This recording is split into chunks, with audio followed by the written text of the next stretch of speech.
की कुर्सी पर बैठेंगे तो आप ईमानदार हैं तो कोशिश कीजिएगा, और as a man you are fallible to.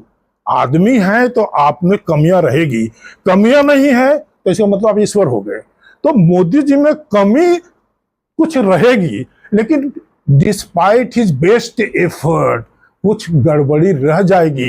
लेकिन आपने कहा तो रिजाइन करवा दिया। जब देखिए उसके सेंसिटिविटी को कि ठीक है भैया मैं इनको हटा देता हूं, तो हटा देने के किसको बैठा दे, राहुल गांधी को कि कॉकरोचवा को बैठा दे। बात है कि हम में से आप में से आंदोलन भी कीजिए और मशविरा भी दीजिए कि ऐसे किया जाए। इसलिए मैं तो कहूंगा कि नीरज उसका एक पार्ट हो गया, मोदी का एक पार्ट हो गया। आप उनको हराएंगे, इसको जिताएंगे, ये तो दिन भर एंटी जितना है वो सब कहेगा। एक आदमी मिल गया जो विरोध करने वाला है, ये अंग्रेजियों बोलता है, अरे हिंदियों बोलता है, और नियम का लॉ भी बोलता है, तो ये तो अच्छी बात है, इसको आगे करो। क्या कहिएगा सर इस बार बांकीपुर चुनाव को लेकर? बांकीपुर चुनाव में हमें लगता है जो जानकारी हमको है, जो ले रहे हैं, एक तो हमको लगता है पार्टी जीत रही है।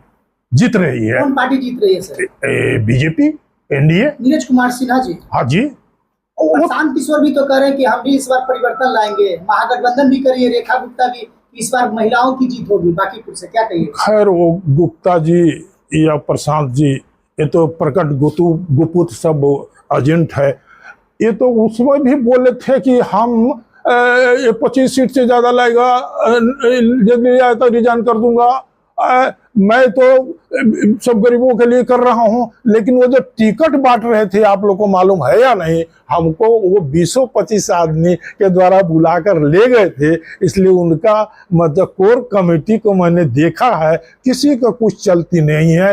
He is a confirmed dictator. वो जो कहता है, ये मनोज वगैरह जो है बेचारा, ये पिंटू सिंह वगैरह जो है, पप्पू सिंह, ये सब पपेट हैं, वो कुछ नहीं बोलते हैं उनके सामने। मैं ही था वहां तक, बोला था कि भैया ये तो डिक्टेटर है जी। क्या क्राइटेरिया होता है प्रशांत किशोर का टिकट जी देने का? क्या टिकट भी दिया, और जो कैंडिडेट को देखा कि कॉम्पिटेंट है, एक व्यक्ति को आप लोग तो पत्रकार हैं, जैसे कभी कभार हम कहता है जहां जाए रही वहां जाए कभी, तो आप लोग तो घर घर का डगरीन है। ये जितना कॉम्पिटेंट आदमी हुआ, किसी को टिकट नहीं दिया, अब बुलाया सबको, और हर एक कैंडिडेट को 50 लाख, 60 लाख, 70 लाख, सबको कहा सब बनाओ। अरे भैया, तो अंत में तो सब विरोध शुरू में उसको लग रहा था। हमको कहने 10-20 बार आदमी भेजा और बुलाया है, और कि सर आप आ जाते तो अच्छा था। हम आ जाते, हम तो तुरंत नहीं आएंगे। आप कहते हैं हमको, देखिए कभी अपनी बड़ाई ज्यादा नहीं करना चाहिए। हमको तो टिकट की आवश्यकता थी। हमारे नीतीश कुमार हमारे क्लासमेट रहे हैं, वहाँ के सरजू राय जी झारखंड के, उसमें हमारे क्लासमेट रहे हैं। वो बोला था कि भी ठीक है हम लोग चलेंगे, एनडीए से ही लड़ना। अब एनडीए वाला दिल ही हमको है। ये इतनी बार भेजा तो कहा कि हम तो मई-जून में ही डिक्लेयर कर देंगे, और हमको लगा हमको सिर्फ टिकट एक दल का चाहिए। हमारा बेस है वहाँ, हमने काम किया है, हर गांव में बताया ना। ये भैया तो ले गया सितंबर तक, तो ज्यादा क्या कहें। अंत में 17 तारीख को सितंबर को कहता है आप लड़िएगा। कहते आप तो बोले थे कि आप लड़िए, आपका बेटा लड़े है, तो अब क्या दिक्कत है, करना है, आपका बेटा को नहीं देंगे। इसलिए कि हमारा बेटा यूएनओ में रहता था, और बहुत क्वालिफाइड है, उसको देखा, और मेरे बारे में जानता ही है कि बहुत ईमानदार है, कुछ पढ़ा लिखा है। तो वो कहता है कि what is bred in the bone will come out in the flesh. नीति में लेकिन वो नहीं था, राजनीति में आ गया है, इसलिए ज्यादा खतरनाक है। जो आदमी जितना ज्यादा पढ़ा लिखा रहेगा और यदि नैतिकताहीन रहेगा, मैंने इसे लिखा है कि वो उतना ही ज्यादा खतरनाक होगा। चलिए एक बार जनता को क्या कहिएगा, बांकीपुर चुनाव हो रहा है, किसको जीत दिया जाए, एक बार लास्ट क्वेश्चन है सर। एकदम आपके थ्रू भी यही कहूंगा, अपने मुंह से भी यही कहूंगा कि हम लोग, उसमें लिखा है कहीं बोलकर कहीं चुपचाप, बटन दबाएं कमल छाप। कहीं बोलिए कहीं चुपचाप, लेकिन बटन दबाइए कमल छाप। जनता से अपील यही है आपको कि इस बार फिर से कमल खिले बांकीपुर चुनाव में। हाँ बिल्कुल कि कमल ही जीतना चाहिए। कमल में ही हमारा आपका भविष्य है, बच्चों का भविष्य है, नारियों का भविष्य है। अभी महिला बिल भी पास कर रहे हैं। तो कहा तो एक बात, मनुष्य के रूप में कुछ गलती होगी। एक हमारा अच्छा गार्जियन भी रहता है, कभी कभी हम लोग भी डिसएग्री कर जाते हैं, लेकिन इसका मतलब नहीं है कि थोड़ी सी गलती गार्जियन से होगी कहीं गले काट देंगे। तो मोदी पर हम आप विश्वास कीजिए, देश सुरक्षित है, कोई दिक्कत नहीं है। आज पूरे दुनिया में हमारा जो डंका बज रहा है, हमको क्या वो पैसा दिया है क्या? भैया आप लोग एक बार जान लीजिए, हम पेंशन से आप लोग को बुलाते हैं। हमारे टाइप का एक आगो बेवकूफ और होगा बिहार में, मूर्खे कहिए, और देखिए बुर्बक बोलता है, बुर्बक। तो इस पेंशन का पैसा निकाल कर करके जो विधायक के रूप में मिलता है और प्रोफेसर के रूप में मिलता है, तो वो हमको जमा करने नहीं आता है, और वही कमा करते तो एक अपार्टमेंट रहता हमको यहाँ है। तो भैया हम आपसे भी अपील करते हैं और आपके थ्रू जनता जनार्दन को अपील करते हैं कि आप लोग कमल छाप को खिलने में मदद करें और आप पत्रकार लोग अच्छी सरकार बनाने में सहयोग करें। सरकार सही तो हमारी तकदीर भी सही रहेगी। इसलिए हम यही कामना, यही भावना प्रकट करते हुए आप लोग की शुभकामना देते हैं और कमल छाप को जिताने में मदद कीजिए। अपना परिचय दे दीजिएगा सर। नाम? मेरा नाम professor K V Yadav, former higher education minister Bihar, Jharkhand भी उसमें इसमें था। व्यक्तिगत पैसा कोई फायदा नहीं है, बहुत बहुत कर दिया है। धन में आप दुनिया में चौथे स्थान पर तो आगे 11वां पोजीशन था। तो जो कमी थी जिसके कारण हमारा देश गुलाम हुआ था, और कॉकरोच बन करके आपको आंदोलन करता है। आप कॉकरोच हैं जी, है? आप कॉकरोच नहीं है, वो तो थोड़ा सा भी लिक्विड डालेगा कोस्ते पर मर जाता है। आप नाम भी कुछ ऐसा करो, है? कुछ नाम में भी वस्ता है और काम में तो वस्ता ही है। ये अमेरिका से फंड ले कर करके यदि आपको बहलाए बहकाए और रिजाइन कर देना होगा, कर दिया रिजाइन। चलिए सर, क्वेश्चन है, बाकी पूर्व चुनाव को लेकर परिणाम बिहार की राजनीतिक और भविष्य की चुनावी रणनीति पर क्या प्रभाव पड़ेगा? वही तो मैं भी प्रश्न किया हूं। प्रभाव तो ऐसा पड़ेगा कि यहाँ टक्कर बेझिझक दो व्यक्ति में है, बाकी का तो जमानत भी बचेगा और किस बुरी तरह से जब्त हुआ आप भी देख रहे हैं।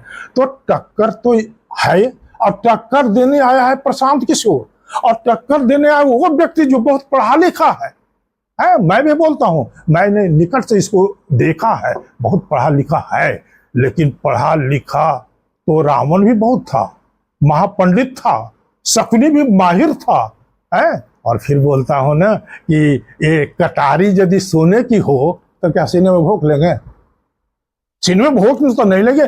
आप उनको जानिए जिनको आप जिताने की बात कर रहे हैं, कामना कर रहे हैं, वोट दिलाने की बात कर रहे हैं। ये जीतेगा तो दूसरा केजरीवाल होगा। यदि हमको बिहार में भी एक केजरीवाल पैदा करने की बलवती इच्छा हो गई है तो इनको वोट दीजिए, दिलाइए। मेरे टाइप का व्यक्ति आपसे निवेदन करेगा कि नहीं। आज की राजनीति की यह बुरा हाल है, क्या इसके लिए कौन जिम्मेदार है?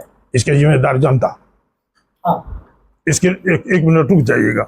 का मत बन, अच्छे दिन के लिए अच्छा नेता चुन, तुम भी माई का लाल है, क्यों अभावग्रस्त जिंदगी तेरी। मेरा सीधा सा सवाल है, कलयुग में तुम ही जनार्दन हो, और तेरा चक्र सुदर्शन। कर सकते हो किसी का मान मर्दन, काट सकते हो गर्दन, लेकिन हे जनता चक्र सुदर्शन भी स्वयं नहीं चलता, इसे भी चलाना पड़ता है। तब किसी शिशुपाल का आज लूट से माला माल का होता है मान मर्दन, कटता है गर्दन, तब होता है जन कल्याण, तभी होता है तेरा सुखद विहान। इसीलिए जनता जनता। और पूछिए और क्या कहना है? महात्मा गांधी की राजनीतिक और विचारधारा के समय कितना प्रमाणित, उनकी राजनीति कितनी सही थी और कितनी गलत थी? भैया बहुत अच्छा प्रश्न किया आपने। क्या नाम हुआ? जैकी शर्मा। कौन शर्मा? जैकी शर्मा, बोलिए ना सर। जी शर्मा जी, जो हम झेल रहे हैं ना आज, जो झेल रहे हैं ना हम, ये बिल्कुल गांधी की देन है, गांधी की देन है। इसे आप लोग भी समझिए और हमारे विचार से ही नहीं कि डिटो कर दीजिए। जो हम झेल रहे हैं, जो इस देश में आंदोलन चलता है, जो गंदे ढंग के राजनीति कर रहे हैं, वे सब गांधी जी की देन है। यदि प्राइम मिनिस्टर को पूरा देश चुना था किसको? पटेल को। 15 में एक भी वोट नहीं था जवाहरलाल नेहरू को, लेकिन गांधी ने कहा ये अंग्रेजी बोलता है, अब मेम लोग के साथ बिछावन में सोता है, इसीलिए यह ठीक से पटा के रखेगा। एक व्यक्ति भी नहीं कहा, गांधी ने डिक्टेटरशिप कर करके उसको बना दिया, और वो तो बनाया सो बनाया। उनकी बहुत बड़ी खोट है जो एक बहुत बड़ा व्यक्ति उस समय में एक ही व्यक्ति बोला। ऐसे तो पटेल भी चाहते थे कि ऐसा ही हो, गांधी वाली पुस्तक भी है। ये जो इसमें 72 पेज में हमको लगता है, ये व्यक्ति जो है अम्बेडकर को इसलिए I like him very much. उसने कहा तो ये एक्सेंट्रिक है, लिखा हुआ है, ये व्यक्ति तो एक्सेंट्रिक है। हिंदू और मुसलमान कभी दोस्त नहीं हो सकता। वो कहता हमारा रस्म रिवाज अलग है, हमारा पैगंबर और हमारा नेता अलग है। तो ये व्यक्ति आप भी जानते हो कि बहुत पढ़ा लिखा व्यक्ति था, लॉ मिनिस्टर बनाया, अंत वो करके नेहरू के मंत्रिमंडल से हट गया। तो इसका जिम्मेदार यदि कोई है देश की राजनीति का, तो वो गांधी है। पढ़ते ओ सर तन से जुदा उधरे करते, यहाँ हमारे पर्व त्योहार पर पत्थर नहीं कोई फेंकता। इसलिए Gandhi is Holi responsible for the bad politics of this country. देश के मुसलमानों और राजनीतिक और सामाजिक व्यवहार के आप कैसे समझते हैं, पीछे क्या कारण है? आज का पहले तो आज का कॉन्फ्रेंस बुलाने का उद्देश्य आपका क्या है, ये जानना चाह रहे हैं। ये जीतेगा ये मैं जानता हूं कि उसके तुलना में कहिएगा उतना पढ़ा लिखा है तो कहेंगे नहीं, लेकिन आपको पहले कह दिया कि कटारी सोने की हो जाएगी तो कलेजे में उसे उछेड़ नहीं लेंगे। ये कुछ भी होगा हाथ ही उठाएगा, तो किसके लिए उठाएगा? देश के लिए उठाएगा, मोदी के लिए उठाएगा। और Modi is not a corrupt, Modi is not selfish, Modi is not fighting for the family. Modi politics अपने परिवार के लिए अपने लिए नहीं कर रहा है। तो जो व्यक्ति देश के लिए राजनीति कर रहा है उसको यदि कोई उसके थ्रू कोई जीतता है तो कमजोर भी कैंडिडेट है तो वह मोदी को मदद करेगा और ये हमेशा पैर खींचेगा। ये अभी जो इसका जान लीजिए, जो बोलता था अर्श पर या फर्श पर, तो हो गया ये फर्शी पर। इतना बड़ा ठग मैंने इसमें लिखा है, और भी जो पुस्तक लिखा था कि बिहार असेंबली जंग, कौन किसके संग, किसका खिला रंग, कौन क्यों है बदरंग, उसमें मेरा एक चैप्टर प्रशांत किशोर पर भी है। तो उसमें मैंने लिखा है ही इज ए ग्लिटरिंग ठग ऑफ एनॉर्मस कैपेबिलिटी, ग्लिटरिंग ठग ऑफ एनॉर्मस इंटेलेक्चुअलिटी। यह तो चमकता हुआ लेकिन ठग है। चलिए सर, प्रधान के इस्तीफा पर आपकी क्या प्रक्रिया है और इसके लिए राजनीतिक सामाजिक प्रभाव कैसे प्रभाव होगा? क्या पर धर्मेंद्र प्रधान जो कल इस्तीफा दिए सर, इससे क्या राजनीतिक प्रभाव पड़ेंगे? कल का रेजिग्नेशन का शिक्षा मंत्री जो, देखिए भैया, मैं शिक्षा मंत्री रहा हूँ और थोड़ा बहुत सब कुछ पढ़ा हूँ। मैं अंग्रेजी का प्रोफेसर हूँ, हिंदी भी थोड़ा ही कर लिया, मेरी वाइफ भी पढ़ी लिखी, सब पढ़ा लिखा, उसे छोड़िए। ये मैं पढ़कर जो राजनीति समझा हूँ और कल के बारे में जो सोच सकता हूँ, राजनीति जिनको करने की इच्छा है पहले तो इतिहास जाने। क्यों? यदि आप किसी पंचायत में जाते हो ना, तो पहले पंचायत में झगड़ा क्यों है ये जानते हो, जानना चाहिए। तो ये जो जीतेगा तो प्रभाव तो पड़ेगा। रिजाइन जो करवा दिए तो कॉकरोचवन का मनोबल बढ़ गया, कॉकरोचवन का मनोबल बढ़ गया। अरे रिजाइन करवा ना दिए, अब कह रहा है पटना में आएंगे। क्यों भैया? इसलिए हमारे मन का ही देखा है सोशल मीडिया पर कि हमारे मन का मुख्यमंत्री यहाँ नहीं है, तो तेरे मन का मुख्यमंत्री होगा जो हमेशा बैठा रहता है और किसी का पैसा लेकर के आंदोलन करता है। तो प्रभाव तो ऐसा पड़ेगा कि उसको हम ही लोग झेलेंगे। शिक्षा में बेहतरी का वो सिलेबस देता, एजेंडा देता, वो मैं दे सकता हूँ कि भैया आप प्रधान जी आपने यहाँ गड़बड़ी की, इसीलिए आपको रिजाइन करना चाहिए। वो एक काम किया कि मुगल का जितना इतिहास था हटा दिया है। जितना ये सेकुलर वो लिखता था, आपको इतिहास पढ़ाया नहीं। इतिहास का मतलब होता इति है मासिद इति यह कथ्यते स इतिहास। जो जिस तरह से था उसी तरह से वर्णित किया जाए तो उसको इतिहास कहते हैं। ये क्या किया कम्युनिस्ट लोग? कह दिया औरंगजेब भी सेकुलर था, टीपू सुल्तान भी सुल्तान था, ये शाहजहां वगैरह ये मंदिर बनाया, वो तो राजस्थान का राजा का बनाया हुआ, और कह दिया हम ताजमहल बनाए। और ये लोग उसी को गुण गाता है और बाकी अपना इतिहास नहीं पढ़ाता है। तो हमारे शिक्षा जगत को सुधारने का भी वो प्रयास कर रहे थे प्रधान जी। आप उसको गलती कहेंगे कि क्वेश्चन लीक हो गया, हुआ, लेकिन क्या प्रथम बार लीक हुआ है क्या? आप कहेंगे लेकिन लीक हुआ, हाँ लीक हुआ। उसको उसके लिए जितनी बात कहनी है मोदी को या प्रधान को हम कहेंगे, लेकिन ये जो बोल रहा है ये तो ये कांग्रेस का राज में अभी कहीं कहीं राज है, तो वहां भी तो लीके हो रहा है। तब ये नहीं कहेंगे कि कीचड़ वाला था तो हम कीचड़ वाला रहेंगे। हम प्रयास किए हैं, देश की स्थिति सुधारे हैं, आप आंदोलन किए हैं, तो लीजिए हम इसको हटाते हैं। ऐसे मत जियो, ये दुनिया बड़ी हसीन है, तो होश में आओ और शेष है यो जिंदगी विशेष ढंग से जियो। और कुछ आगे कहता हूं, कहते हैं लोग क्या, अरे बीत गई वो बात गई, बीत गई वो बात गई, अब पछताए क्या होगा। लेकिन मैं कहता हूं नहीं, ये बात नहीं है, होगा होगा, अब भी होगा। ये सुख का कुंज तेरा घर होगा, बशर्ते कि गौर करो गुरु बाणी पर, और पीकर शपथ के प्यारे बढ़ चलो, दृढ़ हो कर्म पथ पर, और यदि जवान हो तो हनुमान बन जाओ, और यदि हो गए उम्रवान, बुरा नहीं बोलता हूं, हो गए उम्रवान तो जामवान बन जाओ, खाओ पियो राष्ट्र भक्ति के गीत गाओ, और शेष है जो जिंदगी विशेष ढंग से जियो, विशेष ढंग से जियो। ये हमारी कामना रहती है। ये सब मैं थोड़ा बहुत लिखने का काम करता हूँ, क्योंकि मुझ में राजनीतिक कार के साथ साथ एक लेखक और कवि का भी वास है थोड़ा सा।